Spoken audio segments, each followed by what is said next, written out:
Hi, everyone. All right.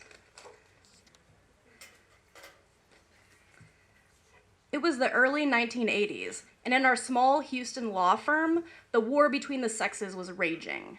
Real Men Don't Eat Quiche had just come out, and the young male lawyers were taking every opportunity to prove just how macho they were, especially in the courtroom, at least compared to the other young female lawyers, including me.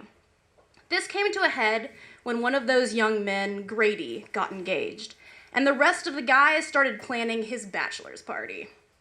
As they told us over and over again, this was going to be the party to end all parties. Even better than the Christmas when a partner punched out a guest, they'd even lined up a stripper. But the one thing they made clear from the beginning was no females were going to be allowed.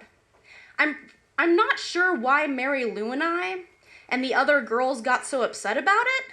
Would it have been so terrible to let the boys have their fun while we had a girls' night out? But we felt left out.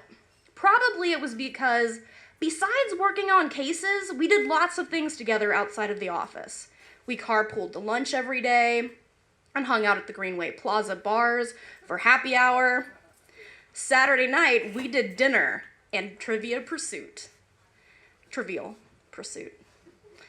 We even spent a vacation together diving in Cozumel.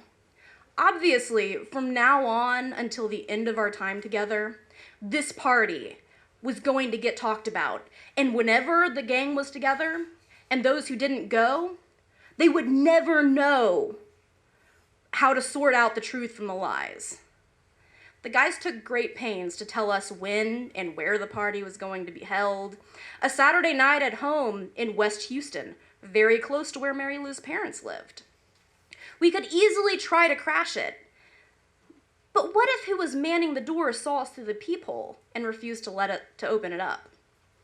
It didn't take the combined intelligence of women with law degrees to realize that the one female who would be admitted to the party was the one they were going on and on and on about.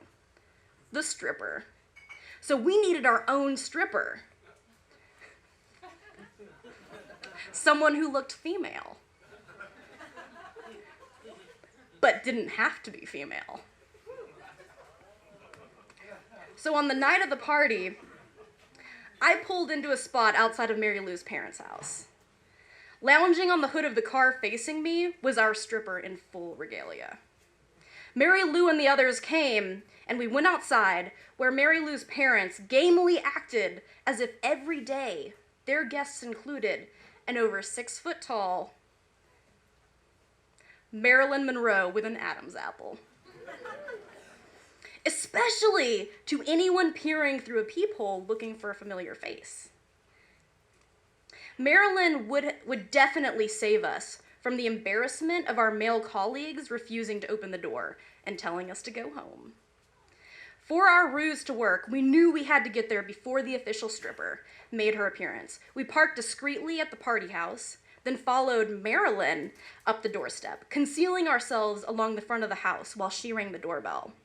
Was she close enough to what they were expecting to give herself and us a chance to get inside? The door flew open, and we heard greetings.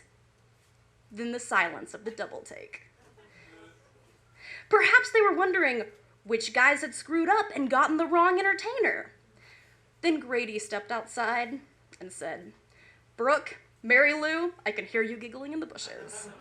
Come on in." And triumphantly, we marched into the entryway, and then the real stripper showed up. Imagine her confusion. Marilyn stayed only briefly, and my fellow party crashers didn't hang around long either.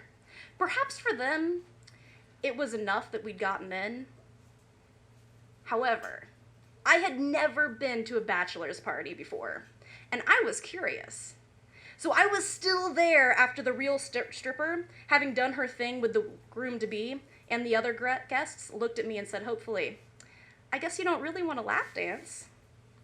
No, I didn't. And I've never again wanted to go to another bachelor's party, invited or not. But on that one night, the women of Ross, Banks, May, Cron, and Cavan proved that no male lawyers were ever going to keep us from doing what we wanted to do. Or, considering that they made no effort to keep the details of the party a secret, what they might have hoped we would do.